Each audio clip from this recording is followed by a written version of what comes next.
All right, what's up, guys? Welcome to Diabetes Talk. I'm your host, Charlie O'Connell. We are broadcasting live and direct from New Haven, Connecticut in the GlucoseZone studio. I want to thank everybody who just joined us for that awesome total body level 3 workout. I felt so great doing that workout with you. We had an amazing group of people from around the world joining us, and I want to encourage you guys, if you haven't done it yet, download the GlucoseZone app. And if you haven't joined us yet for one of our live workouts, do not miss out on these incredible fitness experiences. Okay, tonight's topic, guys, is what is type 1 diabetes, what is type 1.5 diabetes, what is latent autoimmune diabetes in adults, which is also known as LADA, and what is MODY diabetes. MODY diabetes means maturity onset diabetes of the young. Guys, the goal of tonight's broadcast is to really share and provide you with information about these different variations of diabetes and how you know and how you can recognize and basically tell if this type of diabetes is what you are dealing with, okay? And of course, I want to be answering all of your questions. I want to just start off on Instagram. What's up, Amanda Pierce 737 has joined us. Amanda, it's great to have you here. Caitlin S 1515 is great to have you here on Instagram. On YouTube, we have got Jeanette. Jeanette has been kicking diabetes butt. Jeanette just doubled down. Jeanette was with us this morning in our live GlucoseZone class with Jill. It was great to have you here. Marisol is here. Donnie Ray is here. Veronica is here in the GlucoseZone app. Okay? And guys, I'm so excited to be here with you tonight. Okay? It really is an honor to be here. We've also got Tara Perez has joined us on Facebook, and K Burton 314 in Instagram. So guys, it is great to have you here. I'm looking forward to answering your questions, engaging with you tonight. Let's jump right into it because this is actually a very important topic. It's laced and laden with confusion, and my goal is really to shed some light on this confusing and sometimes very frustrating terminology. So let's start off with what is type 1 diabetes. So type 1 diabetes is an autoimmune disease where the body's own immune system that normally fights harmful bacteria or viruses mistakenly attacks the beta cells of the pancreas, causing it to cease being able to produce insulin. Okay? So I'm going to repeat that again. Type 1 diabetes is an autoimmune disease where the body's own autoimmune system, which is designed to usually be fighting off harmful bacteria and harmful viruses, mistakenly attacks the beta cells of the pancreas, causing your pancreas to not be able to produce insulin anymore. And it happens randomly. It can happen to anybody at any time. It used to be called juvenile diabetes. It has since basically been recognized as a disease that can happen to basically anybody at any time. And what it ultimately means is that your body has stopped producing insulin. Now, insulin is an essential hormone in your body. And insulin is responsible for carbohydrate and fat metabolism in your body. And what it specifically does is insulin, when it's released into your blood, causes the absorption of glucose. Okay? It causes the absorption of glucose into your liver, your muscle, and your fat tissue. And it is an anabolic hormone. What anabolic means is it builds things up. And it's an essential hormone. Without it, you will die. Okay? So that is what type 1 diabetes is. That is what insulin is. Now, Type 1 diabetes accounts for only about 5% of all diabetes diagnosis. So about 1 out of 20, okay, people living with diabetes have type 1 diabetes. And I've actually seen other differing numbers on that. I've seen examples of 1 out of 30, okay? But the point is that basically it is a rare form of diabetes. Now, people who have type 1 diabetes need an outside source of insulin for survival. And it doesn't matter how well they eat, it doesn't matter how much they exercise, they're always going to have the need for insulin replacement hormone therapy. And the reason why that is because insulin is an essential hormone in the body. Okay? You cannot live without the presence of it. Now, the symptoms of type 1 diabetes are severe and dramatic.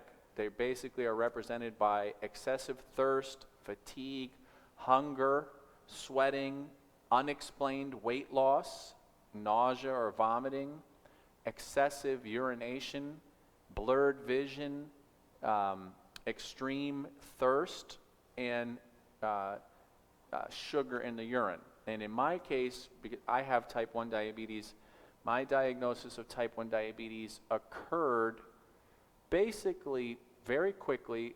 It's hard to pinpoint exactly when it happened, but I ended up losing a significant amount of weight. I was right in the middle of my senior year in high school, and I actually lost almost 50 pounds, which was a lot, especially for a 17, 18-year-old kid. And I ended up being diagnosed with type 1 diabetes when literally I started slipping into a diabetic coma. My vision started tunneling, and I ended up going to the emergency room and was diagnosed with a blood sugar level of over 1100. And that was a very, very serious case of type 1 diabetes. I was immediately taken into the critical care intensive unit and started on insulin therapy immediately. Okay, so that is what type 1 diabetes is. Now, here's the thing.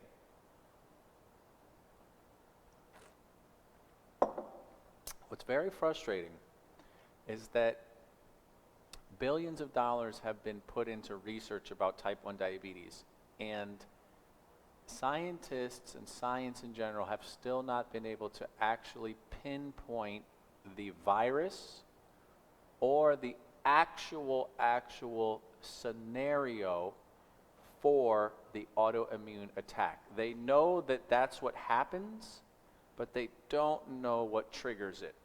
And it's actually very frustrating to me personally that that has not been identified.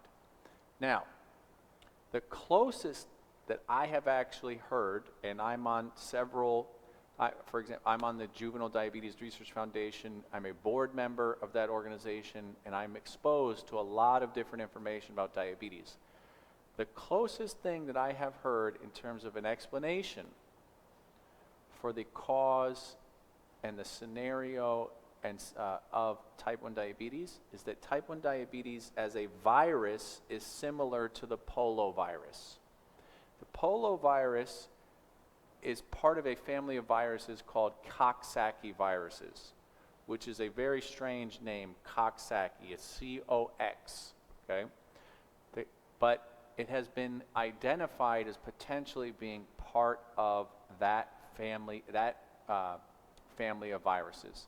And it's my personal opinion, okay, is that a cure for type 1 diabetes is going to be found in the form of a vaccination. Just like a vaccination was discovered for polio, it's my personal opinion that ultimately a vaccination is going to be discovered for type 1 diabetes, and that ultimately that is how this type 1 diabetes is going to be eliminated. And I'm very, very hopeful for that. I don't know if that's going to personally help me, but I am looking forward to the day when nobody else has to deal with this. Okay? Now, Tara just shared with us on Facebook, okay, that in her case, when Tara was diagnosed with type 1 diabetes, she actually dropped down to 54 pounds, which is incredibly light and weak, and actually lost the ability to walk. And that, Tara, I want to share you, I want to thank you for sharing that information. Guys, sometimes the diagnosis of type 1 diabetes can be incredibly personal. It is a real moment of fragility and weakness is the wrong word. It is a moment of basically you feel vulnerable. It's a moment of vulnerability, okay? And really serious things can happen. And people have died from the undiagnosed type 1 diabetes. Now here's the other thing. My last thing I'm going to say about type 1 diabetes is it really bothers me when we hear stories of kids dying from type 1 diabetes because their parents refuse to acknowledge the presence of the disease and basically do not provide the insulin replacement hormone therapy that is required. And it's a terrible, horrible case of really misunderstanding.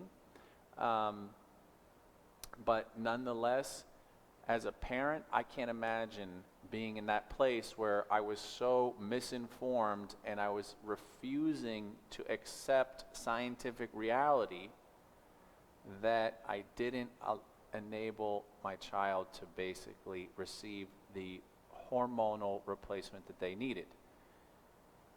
So, and you know, I just got to get that off my chest because it shocks me every single time I see anything like that. Now, type 1 diabetes can be very, very challenging from a cost perspective, and I am extremely empathetic and sympathetic to parents who struggle with the outrageous cost of insulin and the lack of responsibility that insurers, that Medicaid, that basically the payers, okay, have towards being responsible and making sure that life-saving insulin is available.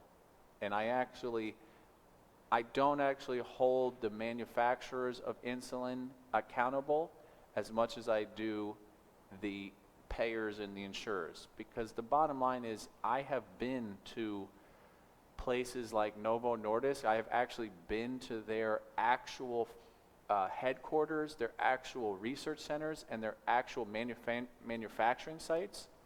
And the production of insulin is an incredibly complicated, sophisticated operation that truly does require millions and millions, if not billions of dollars of resources. So I'm just sharing that with you guys because sometimes it's very easy to basically get upset at pharmaceutical companies for the cost of medications. And I'm here to share with you that as my eyes have been open to this whole process, I don't really think that it's the pharmaceutical industry itself as much as the relationship that payers have with their members. Okay, that's my little rant. I'm going to stop.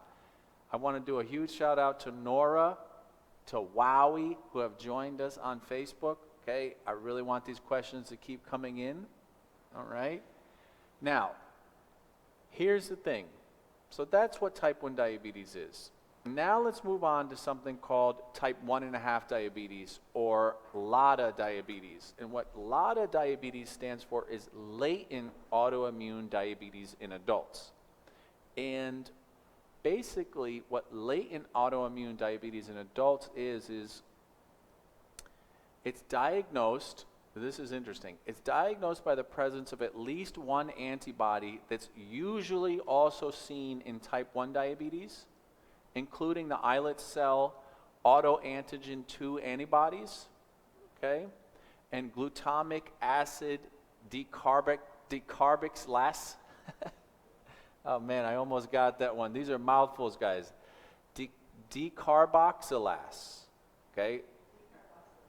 Decarboxylase, thank you very much, okay? here's the thing, guys. What LADA is it's an attack on, it's an autoimmune issue.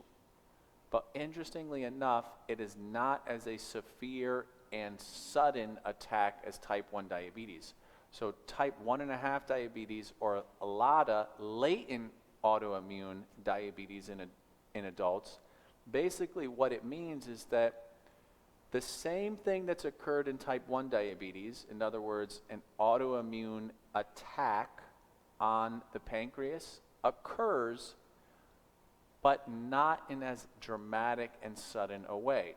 So people that are diagnosed with type 1.5, okay, in some cases do not have to take insulin right away.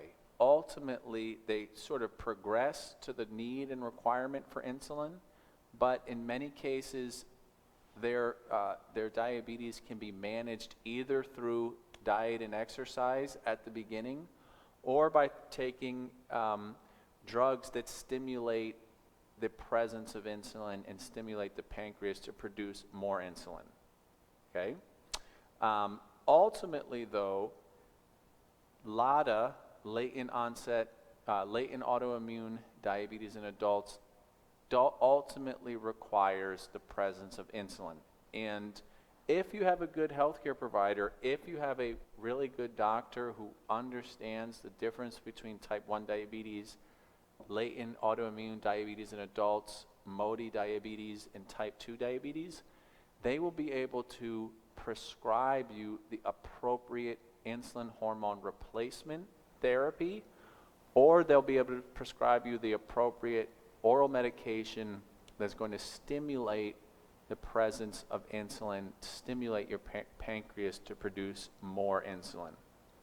Now, what is interesting is that many people diagnosed that actually have type 1.5 diabetes or LADA diabetes are misdiagnosed as type 2 diabetes. And basically, the way that you can tell and know if you've been misdiagnosed is if you are not overweight, if you are eating a healthy diet that is high in vitamins, minerals, and nutrients, and you are staying away from processed carbohydrate and meals that contain high amounts of the combination of protein and carbohydrate, okay? If you are following those things that usually lead to the reduction of type 2 diabetes, and you still have elevated blood sugar levels, and by elevated blood sugar levels, I mean consistently over 200 or 300, then you may have latent autoimmune diabetes. All right? And it's very, very important that you talk to your healthcare provider. And what's interesting is that most cases of latent autoimmune diabetes in adults are only suspected when a person has little or no response to oral diabetes medications. So let me just say a little bit about that. Most oral diabetes medications do not actually stimulate your body to produce more insulin. I'll use the most common one, a drug called metformin. Metformin is the most commonly prescribed medication for type 2 diabetes. Metformin does not stimulate more insulin. Metformin does not lower your blood sugar. What metformin does is metformin inhibits your liver from releasing stored glycogen into the bloodstream. Okay? And so it's very, very important that you understand that. All right? All right. Now, let's move on to MODY diabetes, because MODY diabetes is probably the least well known and is actually very, very interesting. So MODY diabetes means maturity onset diabetes of the young. And what's interesting about MODY diabetes is that it is a form of diabetes that results from a genetic mutation of a single gene. And that genetic mutation runs in families. Okay? A child of a parent with MODY diabetes has a 50% chance of having MODY diabetes. and this is rare. Only 1 to 2% of all people living with diabetes have MODY. All right? Now, what's interesting about this is that there are actually different types of MODY diabetes. And the different types of MODY diabetes are defined by the gene that is actually mutated. And different drugs are required depending on the gene that was mutated. So let me break that down a little bit more. Okay? And I want to encourage you guys, like with everything else, we're in the information age. Use Google to inform and educate yourself. Now, the most common types of MODY, okay, start with a genetic mutation of the gene HNF1-alpha. And this gene causes about 70% of cases of MODY, and it causes diabetes by lowering the amount of insulin made by the pancreas. And this is really, really interesting and important to understand. So, diabetes, people that have MODY diabetes that's caused by the genetic mutation of HNF1-alpha, okay, generally do not need to take insulin, but they do need to take medications that are part of a group of medications called sulfonylureas. Sulfonylureas are an oral medication that stimulate your pancreas to produce more insulin. All right. The next most common form of MODY, which is mature onset diabetes of the young, is the gene is HNF4 alpha. This isn't as common as the other forms of MODY. People who have inherited a change in this gene are likely to have a high birth weight of 9 or more pounds. But that's an interesting fact, okay? They may also have had low blood sugar at or soon after birth, which might have needed treatment. And people with HNF4 alpha are generally treated with a sulfonylurea tablet, but may progress to needing insulin. So what's really, really interesting, guys, about this is that basically many times there's confusion about the genetic relationship of diabetes. And what we're trying to share with you today is that the matter-of-factly, only MODY diabetes has a genetic component. And that represents only 1 to 2% of the diabetic population. Right? Now, ultimately, guys, I really, really want to encourage you to look up this information yourself. I want to encourage you to really become your own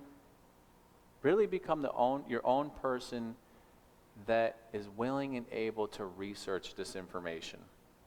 All right? Now,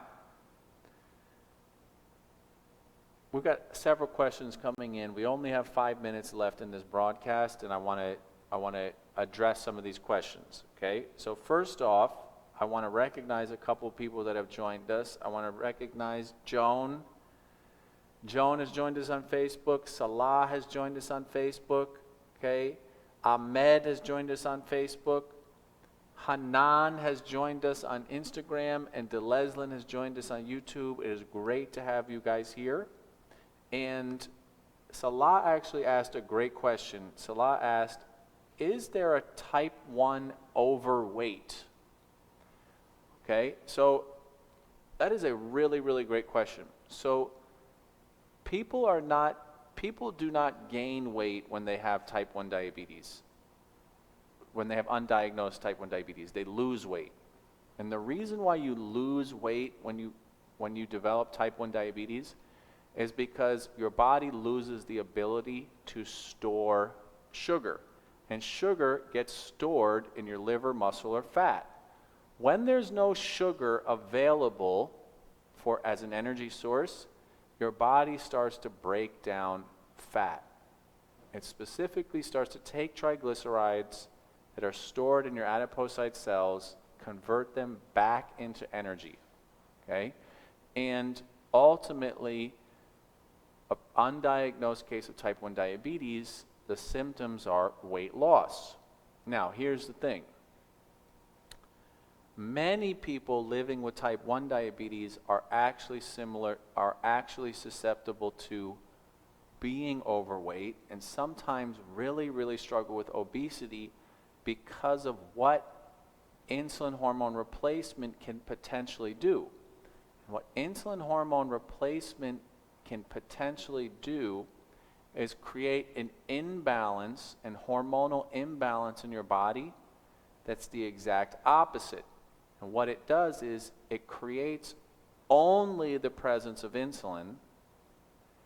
And when you only have the presence of insulin and the hormone insulin is not counteracted and counterregulated by other hormones, you lose the ability to metabolize fat. And we have seen this actually quite a bit, and have many people that have come to us at the GlucoseZone who are incredibly frustrated because as soon as they were diagnosed with type 1 diabetes, they started gaining weight. And they started gaining more weight than they wanted, and they really have trouble actually losing it. And what that has to do with is the fact that when you are administering exogenous insulin, so in other words, you are injecting insulin into your body, sometimes that presence of insulin can inhibit and prevent fat metabolism. And it's very important that you understand as a person living with type 1 what insulin does. Insulin does two things in your body. It is central to carbohydrate and fat metabolism. Insulin causes the absorption of glucose into your body, into your liver, muscle, and fat cells. It simultaneously inhibits lipid utilization. What that means is it inhibits fat metabolism.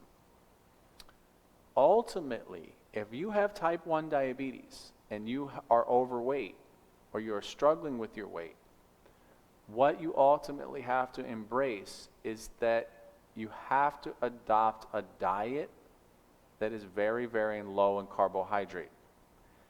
Low in carbohydrate, high in vitamins, minerals, and nutrients. And what that will enable you to do is reduce the presence of insulin. So you're still going to need to take insulin, but not as much as you're taking. And ultimately, what you're really trying to do is stimulate the represence of counter-regulatory hormones.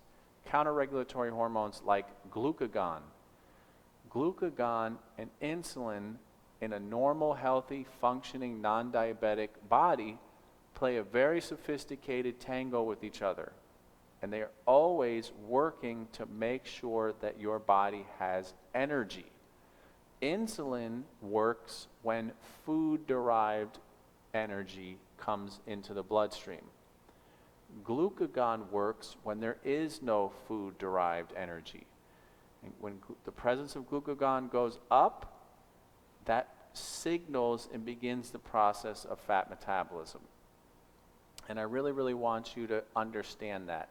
And something that's very challenging with diabetes is that these terms sound very familiar, or sound very similar. So don't make the mistake of confusing glycogen with glucagon. They are two very different things. And I want to encourage you to understand what all of these different types of diabetes that we've been talking about, ultimately, a diet that's high in vitamins, minerals, and nutrients and low in calories will ultimately require less insulin and will stimulate healthy fat burning.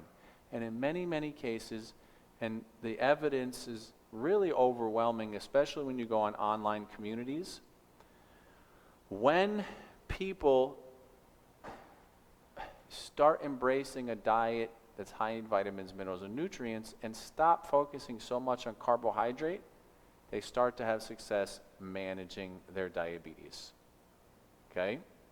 Now, the last thing we're going to acknowledge, all right, is Tara, who's joined us on Facebook, has actually been totally breaking it down. And Tara, I'm glad that you're here, because what Tara just shared with us is there are other conditions that cause diabetes, one of which is called Wolfram syndrome, okay, as well as another rare disorder called Alström syndrome, okay? And these are very, very important if you are struggling with your diabetes. And here's how we're going to end tonight, okay? If you are struggling with your diabetes and you're doing what you're supposed to be doing, and that's a big piece here, okay? We talked about this in the last diabetes talk. You're doing what you're supposed to be doing, and you're not getting the results that you need or that you're expecting. Now it is time to start taking that frustration and turning it into action and investigation, and really, really investigating for yourself what is going on. All right. Now, there's one last type of diabetes that we're going to talk about tonight, and it's sometimes referred to as type 3 diabetes. And sometimes Alzheimer's disease is described as type 3 diabetes. And the reason why that is because Alzheimer's disease results from insulin resistance in the brain. And this is one of the most important things to understand about Alzheimer's, which affects so many of our loved ones, okay, is that Alzheimer's disease is the result of insulin resistance in the brain. And remember, if you've ever heard my talk about understanding where and how glucose is stored in the body, your brain is the VIP parking lot for sugar, okay? And your brain requires carbohydrate. It is the only parking lot that actually requires sugar.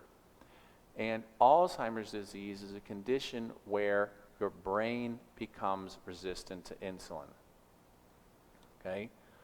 All of these things are important things to understand, and if you're going to have success managing your diabetes, I really want to encourage you, whether you have type 1, whether you have type 1.5, whether you have latent autoimmune diabetes in adults, whether you have MODY, mature onset of diabetes in the young, whether you or a family member are dealing with Alzheimer's, or some of these other more rare forms and causes of diabetes, like Wolfram syndrome, which was brought up by Tara, or cancer, specifically pancreatic cancer, okay? The use of some medications like antipsychotic and antidepressants, okay? All of these things, guys, are things that I want to encourage you to investigate. And once you set your mind to investigating, and I don't mean in a paranoid way, but in an open, honest, and learning way, you are now going to start the process of enabling yourself to take back control of your situation, whatever your situation is. All right? And on that note, I want to thank everybody for joining us. We really, really had a great workout tonight. We had a global community of people contributing to this conversation. We had a global community of people willing and able to put the hard work in to do what they can be in control of, to have success reducing and controlling diabetes. And on that note, guys, we're going to say good night. Thank you so much for joining me. I can't wait to see you in the GlucoseZone.